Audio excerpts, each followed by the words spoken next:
Essa é uma velha história de uma flor e um beija-flor que conhecerão o amor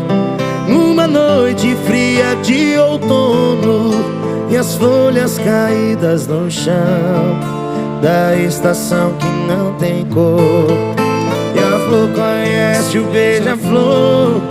e ele lhe apresenta o amor, e diz que o frio é uma fase ruim, que ela era a flor mais linda do jardim e a única que suportou.